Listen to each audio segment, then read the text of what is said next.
এখন আমরা করব নবম দশম শ্রেণীদের ইংরেজি দ্বিতীয় পত্র ট্যাগ কোয়েশ্চন ঢাকা বোর্ড 2023। দেখো আমাদের ঢাকা বোর্ড 2023 এর এ নাম্বারটা হচ্ছে modesty is a great virtue. তাহলে মডেস্টি মানে হচ্ছে নম্রতা বা ভদ্রতা, ইজ মানে হয়, এ মানে একটি, গ্রেট মানে মহৎ, আর ভার্চু মানে কি গুণ। তাহলে modesty is a great virtue, নম্রতা বা ভদ্রতা হয় একটা মহৎ গুণ। তাহলে ট্যাগ কোয়েশ্চনে প্রথমত আমাদের অক্সিলারি ভার্ব লিখতে হয় 1 নাম্বার। 2 নাম্বার সেন্টেন্সটা যদি অ্যাফার্মেটিভ অর্থাৎ হ্যাঁ বোধক হয় তাহলে নট আসবে, আর যদি সেন্টেন্সটা নেগেটিভ মানে না বোধক হয় তাহলে নট আসবে না। আর 3 নাম্বার হচ্ছে সাবজেক্টের প্রোনাউন ফর্ম। এই তিনটা কাজ। তাহলে প্রথমত অক্সিলারি ভার্ব আমরা দেখি আছে কিনা। দেখো অক্সিলারি ভার্বের জায়গায় ইজ আছে, ইজ লিখে দাও। তারপর সেন্টেন্সটা কি বলছি, অ্যাফার্মেটিভ মানে হ্যাঁ বোধক হলে নট আসবে। এটা কিন্তু অ্যাফার্মেটিভ সেন্টেন্স মানে হ্যাঁ বোধক, তাহলে নট আসবে। এটা হবে ইজেন্ট। তারপরে দেখো এ মডেস্টি মানে কি নম্রতা বা ভদ্রতা, তাহলে নম্রতা বা ভদ্রতা এটা সাবজেক্ট কি হবে, ইট। এটা হবে ইট, এটা হবে ইজেন্ট ইট। বুঝছো? পরে বি নাম্বারটা দেখো। বি নাম্বারটা আছে দা মডেস্ট মানে নম্রশীল বা ভদ্রশীলরা, অলওয়েজ মানে কি সব সময়, রেসপেক্ট মানে সম্মান করে, দেয়ার মানে তাদের, আর সুপারিয়র্স মানে কি বড়দের। দাদা মডেস্ট মানে নম্রশীল বা ভদ্রশীলরা, অলওয়েজ রেসপেক্ট দেয়ার সুপারিয়র্স মানে যারা নম্র বা ভদ্র তারা সবসময় তাদের বড়দেরকে সম্মান করে চলেন। দেখো আমরা জানি প্রথমত ট্যাগ কোয়েশ্চন অক্সিলারি ভার্ব বসে। এখন যদি ট্যাগ কোয়েশ্চনের মধ্যে অক্সিলারি ভার্ব না থাকে তাহলে আমাদের মেইন ভার্ব যে আছে ওই মেইন ভার্বটা দেখে বুঝতে হয় এটা কোন টেন্সে। যদি পাস্ট টেন্সে হয় তাহলে ডিড বসে, আর যদি প্রেজেন্ট টেন্স হয় তাহলে ডু অথবা ডাজ বসে। এখন দেখো আমাদের এটার মধ্যে কিন্তু অক্সিলারি ভার্ব নেই, কিন্তু এই জায়গায় দেখো এই রেসপেক্ট মেইন ভার্ব আছে। তাহলে রেসপেক্ট এটা কিন্তু আমাদের প্রেজেন্ট টেন্সে, কারণ এটা ভার্ব টু হচ্ছে, দেখো ভার্ব টু হবে রেসপেক্টেড, রেসপেক্টেড। দেখো ইডি যোগ আছে, যদি ইডি যোগ থাকতো রেসপেক্টেড থাকতো তাহলে আমরা বুঝতাম এটা পাস্ট টেন্স। যেহেতু ইডি যোগ নেই মানে শুধু রেসপেক্ট, রেসপেক্টেড না শুধু রেসপেক্ট মানে এটা প্রেজেন্ট টেন্সে আছে। ভার্ব ওয়ান মানে প্রেজেন্ট টেন্স, তাহলে প্রেজেন্ট টেন্স থাকলে আমরা জানি ডু অথবা ডাজ। এখন যদি ভার্বের সাথে এস বা ইএস থাকে তাহলে ডাজ, আর এস বা ইএস না থাকলে ডু। যেহেতু এস বা ইএস নেই তাহলে ডু হবে এটা।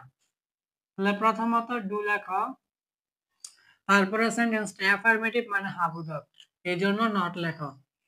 তাহলে এটা হবে ডোন্ট। তারপরে দেখো এই জায়গায় সাবজেক্ট হচ্ছে দা মডেস্ট আর নম্রশীল বা ভদ্রশীল। আমরা জানি ট্যাগ কোয়েশ্চন করার ক্ষেত্রে যদি অ্যাডজেক্টিভ জাতীয় যে শব্দগুলো আছে ওই অ্যাডজেক্টিভ জাতীয় শব্দগুলোর আগে যদি দা থাকে সেটা প্লুরাল অর্থ দেয়।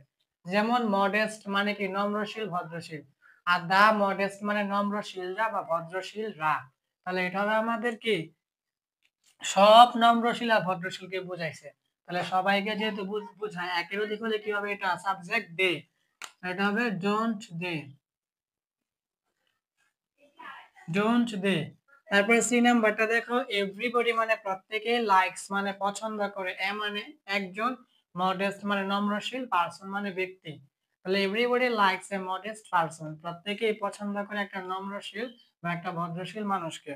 তাহলে দেখো আমাদের এই জায়গায় অক্সিলারি ভার্ব নেই, কিন্তু আমাদের দেখো লাইক আছে।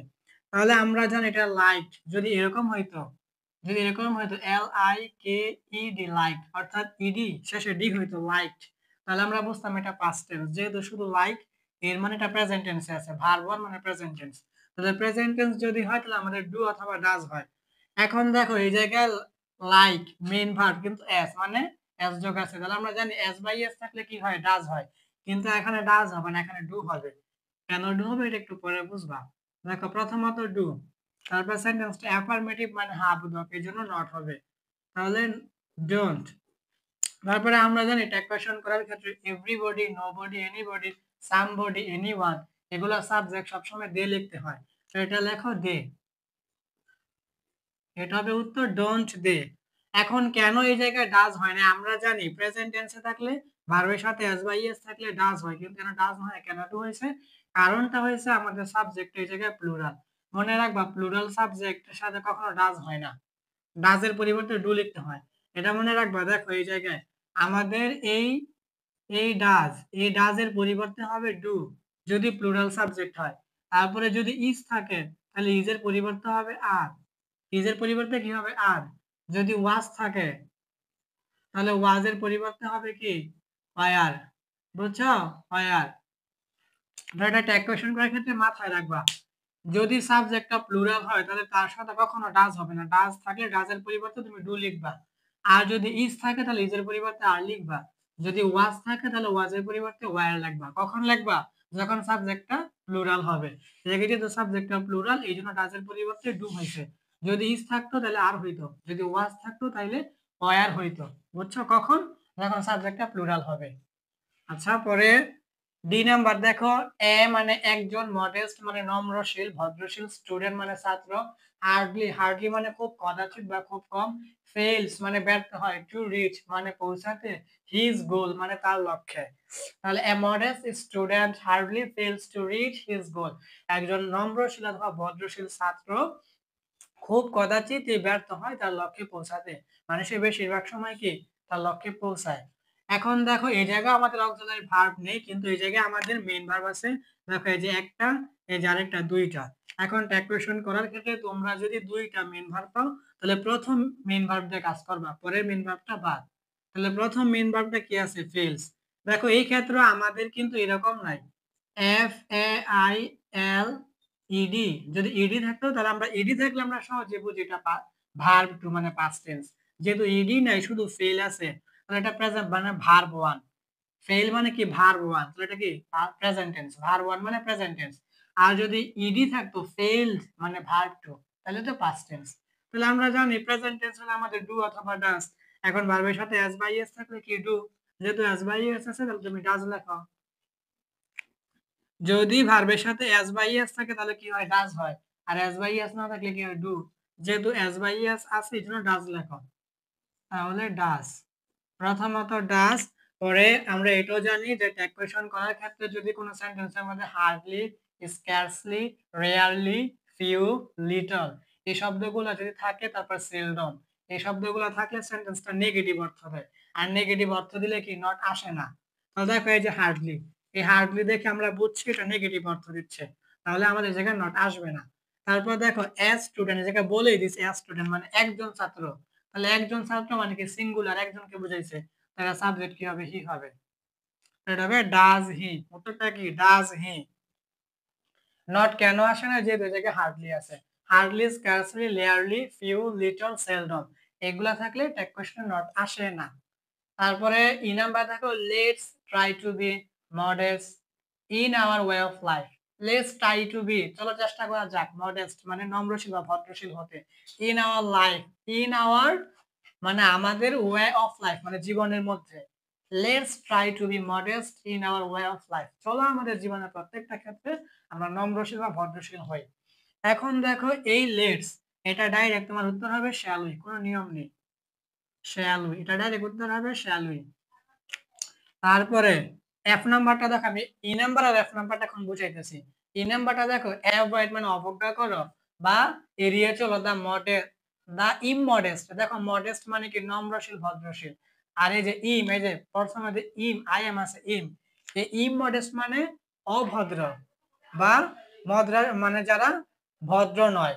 মডেস্ট মানে ভদ্র, আর ইমমডেস্ট মানে কি যারা ভদ্র নয় তাদেরকে বোঝাইছে। কম্পানিয়স মানে সঙ্গীদেরকে।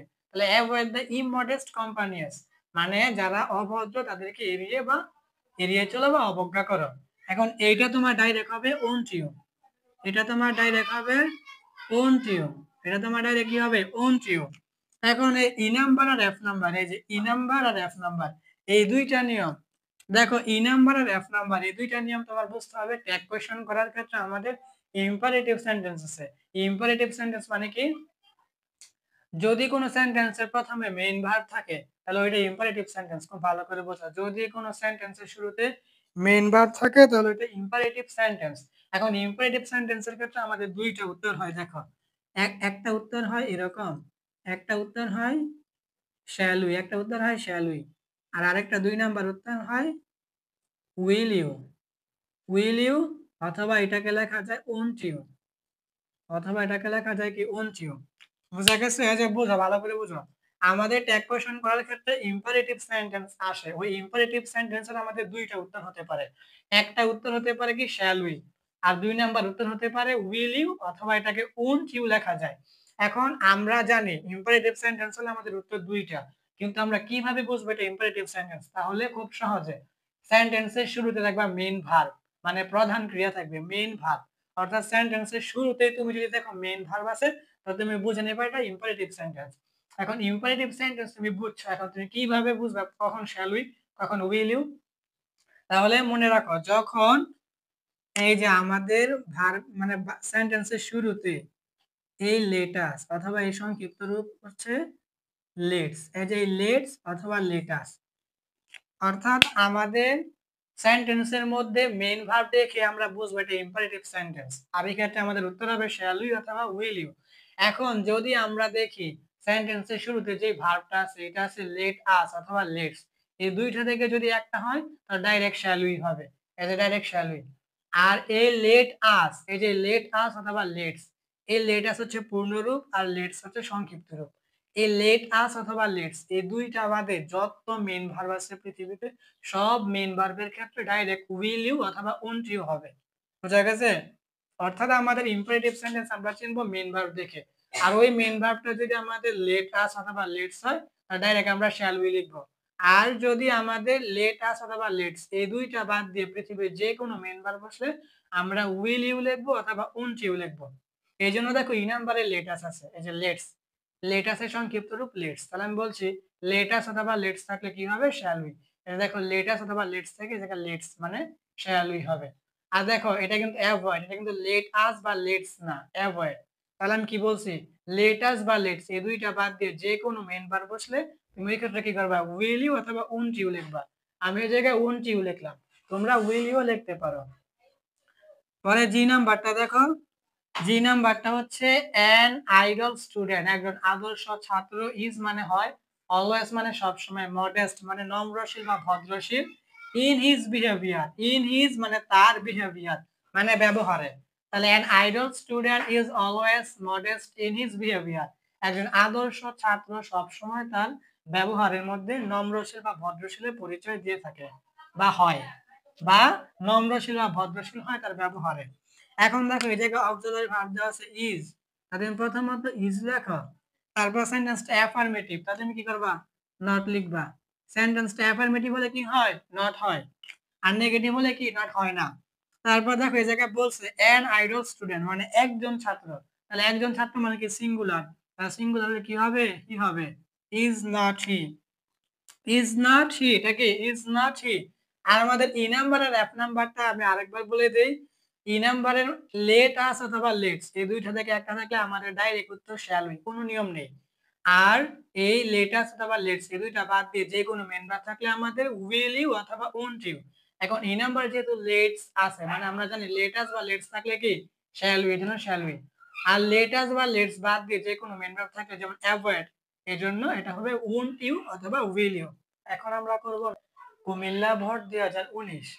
তাহলে কুমিল্লা ভোট 2019 এর মধ্যে দেখো আমাদের কি আছে, সিনসিয়ারিটি মানে আন্তরিকতা, ইজ মানে হয়, এ মানে একটি, গ্রেট মানে মহৎ, ভার্চু মানে গুণ। তাহলে sincerity is a great virtue মানে আন্তরিকতা হয় একটা মহৎ গুণ। এতটুকুর কাজ কিন্তু এখন হবে না এই জায়গায় ট্যাগ কোশ্চেনে, দেখো এই জায়গায় ফুল স্টপ, কাজ হবে এতটুকু।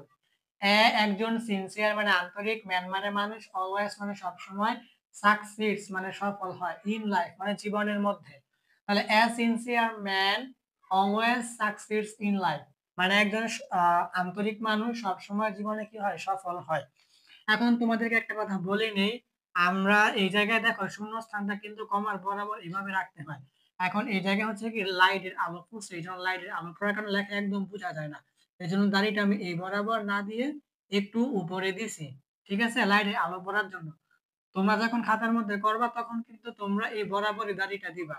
আমার এখন এই জায়গায় লাইটের আলো পড়ছে এই জন্য আমি এই জায়গায় বরাবর না দিয়ে একটু উপরে দিয়ে দিছি। হ্যাঁ, আচ্ছা, এখন তাহলে আমাদের প্রথমত অক্সিলারি ভার্ব লিখতে হয়। দেখো অক্সিলারি ভার্ব নেই, মেইন ভার্ব আছে সাকসিড। এখন অক্সিলারি ভার্ব না থাকলে আমরা মেইন ভার্ব দেখে বুঝি যদি পাস্ট টেন্স হয় তাহলে ডিড হয়, আর প্রেজেন্ট টেন্স হলে ডাজ অথবা ডু হয়। বাক্যটা যদি প্রেজেন্ট টেন্স হয় তাহলে ডাজ অথবা ডু হবে, আর পাস্ট টেন্স হলে ডিড হবে। এখন দেখো এই জায়গায় সাকসিড, এস আছে সাকসিডস মানে সফল হয়, এটা কিন্তু আমাদের ভার্ব ওয়ান। তাহলে ভার্ব ওয়ান হলে কি প্রেজেন্ট টেন্স, আর ভার্ব টু হলে পাস্ট টেন্স। এটা কিন্তু ভার্ব টু না, এটা হচ্ছে ভার্ব ওয়ান। তাহলে ভার্ব ওয়ান হলে আমাদের প্রেজেন্ট টেন্স, আর প্রেজেন্ট টেন্স হলে আমাদের ডাজ অথবা ডু হবে। এখন ভার্বের সাথে এস বাই এস থাকলে ডাজ হয়, আর এস বাই এস না থাকলে ডু হয়। দেখো এই জায়গায় ভার্বের সাথে কিন্তু এস বাই এস এস আছে, এর মানে আমাদের ডাজ হবে। তাহলে প্রথমত এই জায়গায় ডাজ লেখো, ডাজ। তারপরে আমরা জানি সেন্টেন্সটা অ্যাফার্মেটিভ মানে হাবুডক হলে নট আসে, তাহলে নট লেখো। এটা হবে কি ডাজেন্ট। তারপর দেখো সাবজেক্টে কিন্তু এ সিনসিয়ার মানে একজন আন্তরিক, এ সিনসিয়ার ম্যান মানে একজন আন্তরিক মানুষ, একজনকে বোঝাইছে। তাহলে একজন মানে কি সিঙ্গুলার একজন, তাহলে হি। তাহলে সাবজেক্টটা হবে কি হি। তাহলে আমাদের উত্তরটা হচ্ছে ডাজেন্ট হি। আমার এখানে লাইটের আলো পড়ার কারণে আমি একটু উপরে লিখছি, তোমরা যখন খাতার মধ্যে লিখবা তখন কিন্তু তোমরা এই বরাবর শূন্যস্থানটা দিয়ে করে ফেলবা। আমার এখানে লাইটের আলো পড়ছে এই জন্য আমি একটু উপরে লিখলাম। তাহলে দেখো এখন আমাদের বি নাম্বারটা হচ্ছে দা পিপল হু আর মানে যে মানুষেরা হয় ইনসিনসিয়ার মানে আন্তরিকহীন মানে আন্তরিক নয়, ক্যান মানে পারে, হার্ডলি মানে খুব কদাচিৎ, সাকসিড মানে সফল। দা পিপল হু আর মানে যে মানুষেরা হয় ইনসিনসিয়ার মানে আন্তরিকহীন, ক্যান মানে পারে, হার্ডলি মানে খুব কদাচিৎ, সাকসিড মানে সফল হতে। তাহলে এই জায়গায় আমাদের অক্সিলারি ভার্ব কিন্তু প্রথমত আছে ক্যান, এই আর কিন্তু আমাদের অক্সিলারি ভার্ব না, এটা হচ্ছে আমাদের দা পিপল হু আর মানে যে মানুষেরা হয় ইনসিনসিয়ার মানে আন্তরিকহীন, ক্যান হার্ডলি সাকসিড মানে জীবনে খুব কম সফল হয় তারা, যারা আন্তরিকহীন। তাহলে প্রথমত অক্সিলারি ভার্ব আছে, অক্সিলারি ভার্ব লেখো ক্যান। তারপরে আমরা জানি ট্যাগ কোয়েশ্চন করার ক্ষেত্রে এই যে দেখো এখানে হার্ডলি আছে, আমাদের ট্যাগ কোয়েশ্চন করার ক্ষেত্রে hardly, scarcely, rarely, few, little, seldom এই শব্দগুলো থাকলে আমাদের নেগেটিভ অর্থ দেয়। তো নেগেটিভ অর্থ দিলে আমরা কি জানি ট্যাগ কোয়েশ্চনে নেগেটিভ থাকলে নট আসে না, তো এটা যেহেতু নেগেটিভ তাহলে নট আসবে না। তারপর দেখো দা পিপল হু আর মানে যে মানুষেরা হয়, তাহলে একজন মানুষ না কিন্তু যে মানুষেরা হয় মানে একের অধিক মানুষকে বুঝাইছে, তো এটা এটা কি হবে দে। এর উত্তরটা হচ্ছে ক্যান দে। তাহলে আমাদের বি নাম্বার উত্তরটা হচ্ছে ক্যান দে।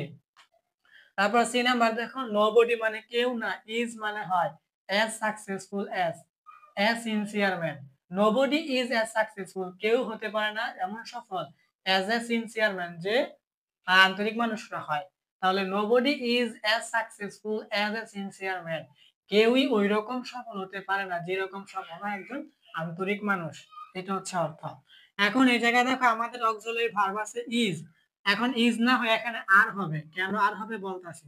প্রথমত অক্সিলারি ভার্ব হচ্ছে আর, তারপরে আমরা জানি সেন্টেন্সটা নেগেটিভ সেন্টেন্স অর্থাৎ নাবোধক বাক্য হলে নট আসে না। দেখো আমরা এই নোবডি দেখে বুঝলাম এটা নেগেটিভ সেন্টেন্স মানে নাবোধক, তাহলে নট আসবে না। তারপরে আমরা জানি nobody, anybody, somebody, everybody, anybody এগুলা সাবজেক্ট কি এক কোশ্চেনে দে, তো এখানে হবে দে। এখন তোমাদের প্রশ্ন থাকতে পারে যে কেন এই জায়গায় ইজ না হয়ে আর হয়েছে, এটা আমি অনেক ভিডিওর মধ্যে বলছি। আমাদের এই প্লুরাল দে অর্থাৎ তারা, এই প্লুরাল সাবজেক্টের সাথে কখনো ইজ হয় না, এই ইজ থেকে আর লিখতে হয়, যে মনে রাখবা এই প্লুরাল সাবজেক্টের সাথে ইজ হয় না, ইজের পরিবর্তে কি হয় আর হয়। তারপরে প্লুরাল সাবজেক্টের মধ্যে কখনো এই যে এই ডাজ হয় না, হয় কি ডু। তারপরে কখনো এই যে এই ওয়াজ হয় না, হয় কি হয় আর। বুঝা গেছে? এই প্লুরাল সাবজেক্টের সাথে কখনো ইজ হয় না, ইজের পরিবর্তে কি লিখবা আর। তারপরে ডাজের পরিবর্তে কি ডু, ওয়াজের পরিবর্তে কি ওয়ার, কখন যখন সাবজেক্টটা প্লুরাল হবে। আচ্ছা তাহলে এটা উত্তর হবে আর দে। তারপর ডি নাম্বার দেখো এভরি মানে প্রত্যেক, স্টুডেন্ট মানে ছাত্র, শুড মানে উচিত, বি হওয়া, সিনসিয়ার মানে আন্তরিক, টু শাইন ইন লাইফ জীবনে উজ্জ্বল করতে। তাহলে every student should be sincere to shine in life মানে প্রত্যেকটা ছাত্রের উচিত আন্তরিক হওয়া জীবনে উজ্জ্বল মানে নিজের জীবনকে উজ্জ্বল করার জন্য। তাহলে এই জায়গায় দেখো আমাদের অক্সিলারি ভার্ব আছে শুড, তাহলে এখানে অক্সিলারি ভার্ব আগে শুড লিখো। শুড লেখার পরে এই জায়গায় দেখো আমাদের সেন্টেন্সটা কিন্তু অ্যাফার্মেটিভ মানে হাবুদক, তাহলে নট লেখো, তাহলে হবে স্টুডেন্ট। তারপর দেখো এটা কিন্তু বলেই দিছে এভরি স্টুডেন্ট মানে প্রত্যেকটা ছাত্র ছাত্রী, তাহলে একের অধিক কে বুঝাইছে, একজন ছাত্র না কিন্তু। যদি বলতো এ স্টুডেন্ট একজন ছাত্র তাহলে এটা হি হইতো, একজন বুঝাইতো সিঙ্গুলার। এটাকে বলছে এভরি স্টুডেন্ট মানে প্রত্যেক ছাত্র ছাত্রী, তাহলে একের অধিক, তাহলে একের অধিক হলে কি প্লুরাল, আর প্লুরাল হলে আমাদের কি হয় দে হয়, তাহলে এটা কি হবে স্টুডেন্ট দে, কি হবে স্টুডেন্ট দে। তারপরে দেখো ই নাম্বারটা হচ্ছে লেটস বি সিনসিয়ার, চলো আন্তরিক হই ইন আওয়ার লাইফ, আমাদের জীবনে। Let's be sincere in our life, চলো আমাদের জীবনের মধ্যে আমরা আন্তরিক হই। তাহলে এটার উত্তরটা তোমরা ডাইরেক্ট শ্যাল উই লিখবা। এই তো আমি, এই শ্যাল উই লিখবা, এটা ডাইরেক্ট মুখস্থ নিয়ম। এইটা আমি অনেক ভিডিওর মধ্যে বলছি। এটা কি? এটা হচ্ছে আমাদের ট্যাগ কোয়েশ্চেন করার ক্ষেত্রে ইম্পারেটিভ সেন্টেন্স আসে, বুঝছো? দেখো ইম্পারেটিভ সেন্টেন্সের ক্ষেত্রে আমাদের দুইটা উত্তর হয়, এটা আমি অনেক ভিডিওর মধ্যে বলছি। একটা উত্তর হচ্ছে শ্যাল উই, আর একটা উত্তর হচ্ছে আমাদের উইল ইউ, অথবা এটাকে লেখা যায় ওন্ট ইউ, বুঝছো? উইল ইউ অথবা ওন্ট ইউ। এখন মনে রাখবা এক কোয়েশ্চন করার ক্ষেত্রে ইম্পারেটিভ সেন্টেন্সের ক্ষেত্রে আমাদের দুইটা উত্তর হয়, একটা হয় শ্যাল উই অথবা উইল ইউ। উইল ইউ কে এখন ওন্ট ইউ লেখা যায়। এখন তুমি প্রথমত কিভাবে বুঝবে এটা ইম্পারেটিভ সেন্টেন্স? তাহলে সেন্টেন্সের শুরুতে মেইন ভার্ব থাকবে, বুঝা গেছে? তাহলে সেন্টেন্সের শুরুতে মেইন ভার্ব থাকবে, এটা দেখে তুমি বুঝবে ইম্পারেটিভ সেন্টেন্স। এখন কখন শ্যাল উই, কখন উইল ইউ। এখন যদি ওই মেইন ভার্বটা সেন্টেন্সের শুরুতে যদি মেইন ভার্ব থাকে তাহলে তুমি বুঝছো এটা ইম্পারেটিভ সেন্টেন্স। এখন কখন শ্যাল ইউ, কখন উইল ইউ, দেখো ওই মেইন ভার্বটা যদি আমাদের, দেখো লেট আস অথবা লেটস, লেট আস অথবা লেটস, দেখো এটা হচ্ছে পূর্ণরূপ, এটা সংক্ষিপ্ত রূপ, বুঝা গেছে? এটা হচ্ছে পূর্ণরূপ লেট আস, আর এটা সংক্ষিপ্ত রূপ হচ্ছে লেটস। এই লেট আস অথবা লেটস যদি সেন্টেন্সের শুরুতে যে মেইন ভার্বটা থাকবে, ওই মেইন ভার্ব মানে প্রধান ক্রিয়াটা যদি লেট আস অথবা লেটস হয়, তাহলে তুমি ডাইরেক্ট শ্যাল উই লিখবা, আর কোনো নিয়ম নেই।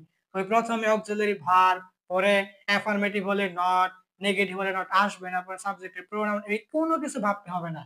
যদি মেইন ভার্বটা লেট আস অথবা লেটস হয় তো তুমি ডাইরেক্ট শ্যাল উই লিখবা।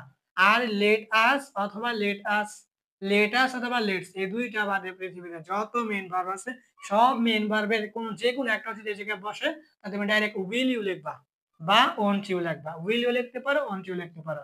তাহলে আমাদের এদিকে কিন্তু অন্য কোনো ভার্ব নেই, আছে লেটস। তাহলে আমরা জানি লেট আস অথবা লেটস থাকলে আমরা বলছি কি শ্যাল উই, এই জন্য এটা হচ্ছে শ্যাল উই। যদি এই লেটস বা লেটাস বাদে অন্য কোনো মেইন ভার্ব থাকতো তাহলে আমরা উইল ইউ অথবা ওন্ট ইউ লিখতাম। তাহলে আশা করি বুঝতে পারছো। এটাই ছিল আমাদের কুমিল্লা বোর্ড 2019 নবম দশম শ্রেণীতে ইংরেজি দ্বিতীয় পত্র ট্যাগ কোয়েশ্চেন।